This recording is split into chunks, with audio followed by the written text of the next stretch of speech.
Hey all beautiful people, my name is Romance Freak and welcome back to Harry Potter and the Sorcerer's Stone.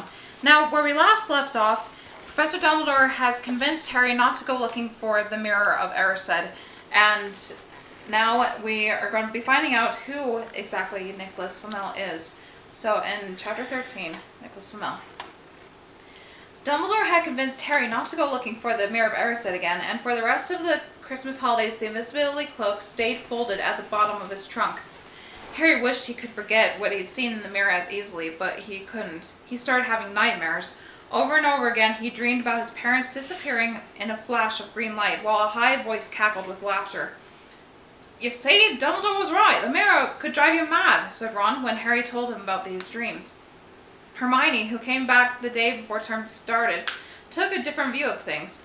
She was torn between the horror at the idea of Harry being out of bed, roaming the school 3 nights in a row, if Filch had caught you, and the disappointment that he hadn't at least found out who Nicolas Flamel was.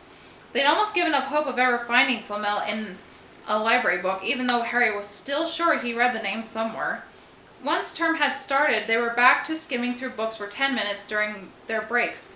Harry had even less time than the other two because Quidditch practice had started again. Wood was working the team harder than ever. Even the endless rain that replaced the snow couldn't dampen his spirits. The Weasleys complained that Wood was becoming a fanatic, but Harry was on Wood's side. If they won their next match against Hufflepuff, they would overtake Slytherin in the House Championship for the first time in 7 years. Quite apart from wanting to win, Harry found that he had fewer nightmares when he was tired out after training. Then, one particularly wet and muddy practice session, Wood gave the team a bit of bad news. He'd just gotten very angry with the Weasleys, who kept dive-bombing each other and pretending to fall off their brooms. "Will you stop messing around?" he yelled. "That's exactly the sort of thing that'll lose us the match. Snape's refereeing this time, and he'll be looking for any excuse to knock points off Gryffindor." George Weasley really did fall off his brim at these words. "Snape's refereeing?" he spluttered through a mouthful of mud. Ugh. Whenever he's referee, when Steve ever refereed a Quidditch match, he's not going to be fair. We might overtake Slytherin. The rest of the team landed next to George to complain too. "It's not my fault," said Wood. "We just got to make sure we play a clean game, so Snape hasn't got an excuse to pick on us." Which is all very well, thought Harry, but he had other reason for not wanting Snape near him while he was playing Quidditch. The rest of the team hung back to talk to one another as usual at the end of practice, but Harry headed straight back to the Gryffindor common room, where he found Ron and Hermione playing chess. Chess was the only thing Hermione ever lost at, something Harry and Ron thought was very good for her. "Don't talk to me at the moment," said Ron when Harry sat down next to him. "I need to concentrate." He caught sight of Harry's face. "What's the matter with you? You look terrible." Speaking quietly so that no one else would hear, Harry told the other two about Snape's sudden, sinister desire to be a Quidditch referee.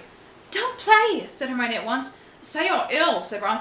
"Pretend to break your leg," Hermione suggested. "Really break your leg," said Ron. "I can't," said Harry. "There isn't a reserve seeker. If I back out, Gryffindor can't play at all." At the moment, Neville toppled into the common room. How he had managed to climb through the portrait hole was anyone's guess, because his legs had been stuck together what they recognized at once as a leg locker curse. He must have had to bunny hop all the way up to the Gryffindor tower. Everyone fell over laughing except Hermione, who leaped up and performed a counter curse. Neville's legs sprang apart, and he got to his feet, trembling. "What happened?" Hermione asked him, leaning over to sit with Harry and Ron. "Malfoy," said Neville shakily. "Man outside the library. He had said he'd been looking for someone to practice that on." "Go to Professor McGonagall," Hermione urged Neville. "Report him." Neville shook his head. "I don't want more trouble," he murmured. "You've got to stand up to him, Neville," said Ron. "He's used to walking all over people. That's no reason to lie down in front of him and make it easier." "There's no need to tell me I'm not brave enough to be a Gryffindor. Malfoys aren't gone and done that," Neville choked out. Harry felt the pocket of his robes and pulled out a chocolate frog, the very last one from the box Hermione had given for Christmas. He gave it to Neville, who looked as though he might cry. "You're worth 12 of Malfoy," Harry said. "The Sorting Hat chose you for Gryffindor, didn't it?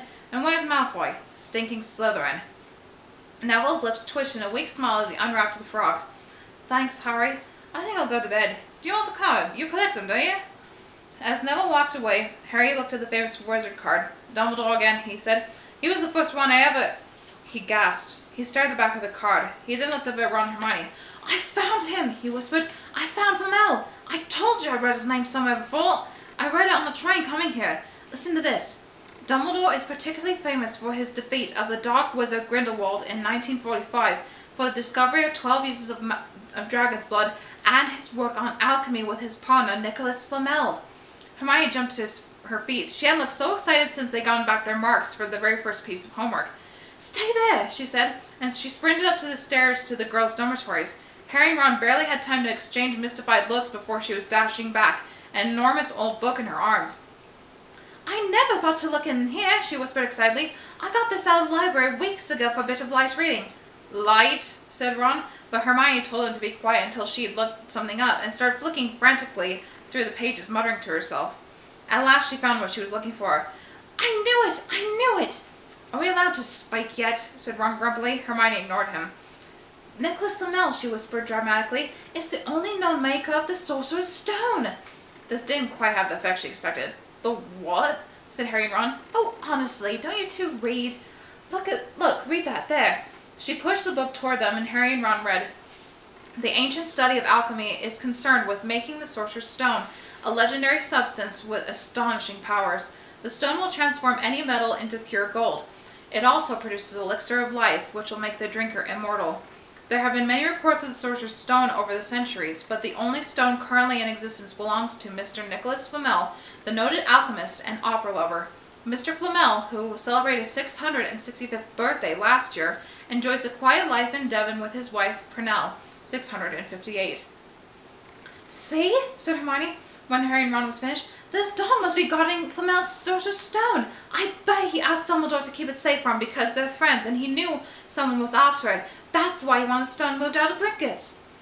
"A stone that makes gold and stops you from ever dying," said Harry. "No wonder Snape's after it. Anyone would want it." "And no wonder we couldn't find Flamel in that study of recent developments in wizardry," said Ron. "It's not exactly a reason if he's 665, is he?" The next morning, in defense against the dark arts, while copying down different ways of treating werewolf bites, Harry and Ron were still discussing what they'd do with the Sorcerer's Stone if they had one. It wasn't until Ron said he'd buy his own Quidditch team that Harry remembered about Snape and the coming match. "I'm going to play," he told Ron and Hermione. "If I don't, all the Slytherins will think I'm just too scared to face Snape. I'll show them.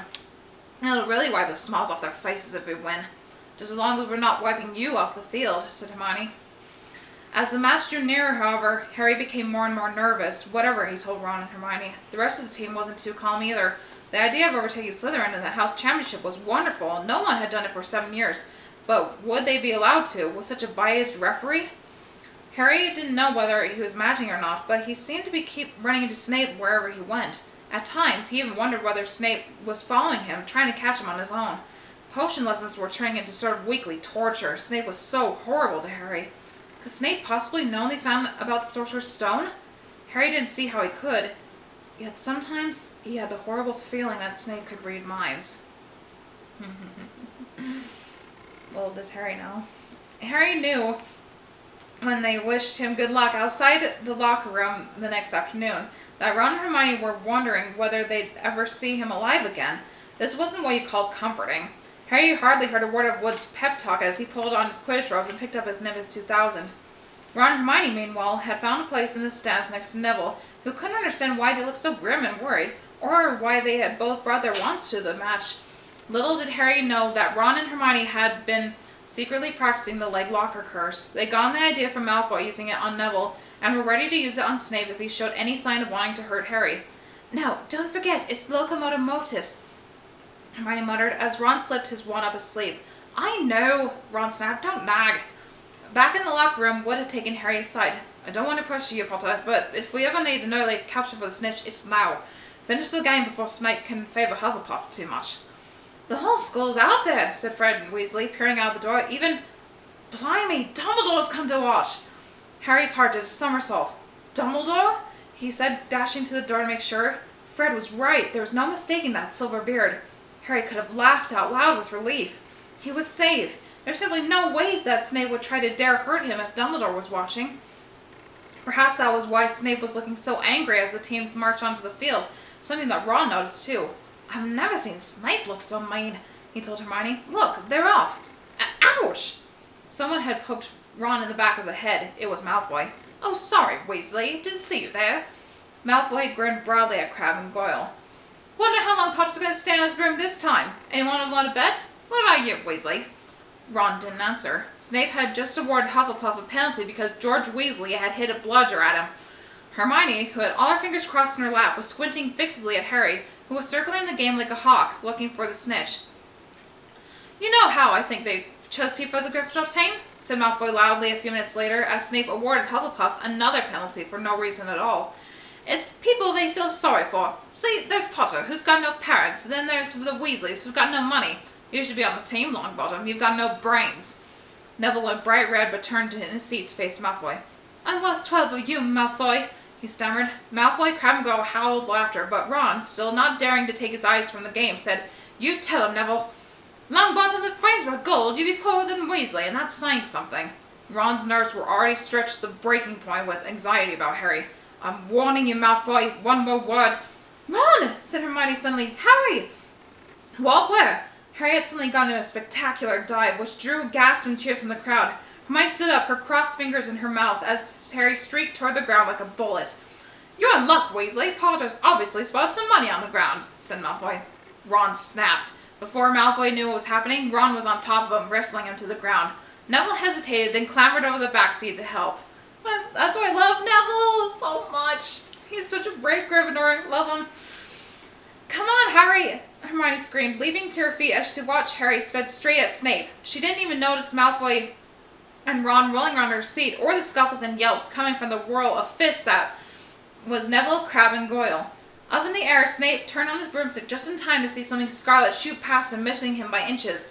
The next second, Harry had pulled out of the dive, his arms raised in triumph, the snip clasped in his hand. The stance erupted. It had become a record. It had to be a record. No one could ever remember the snitch being caught so quickly.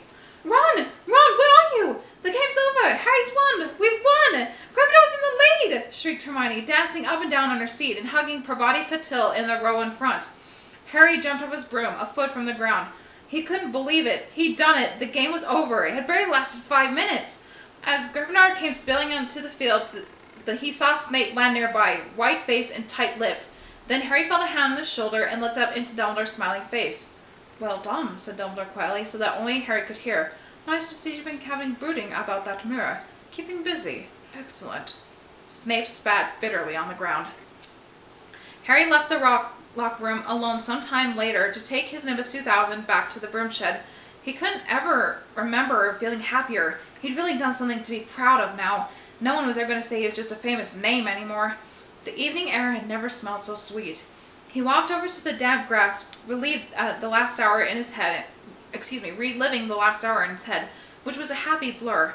Gryffindors running to lift him onto their shoulders, Ron and Hermione in the distance jumping up and down, Ron cheering through a heavy nosebleed. Harry had reached the shed. He leaned against the wooden door and looked up at Hogwarts with its windows glowing red in the setting sun.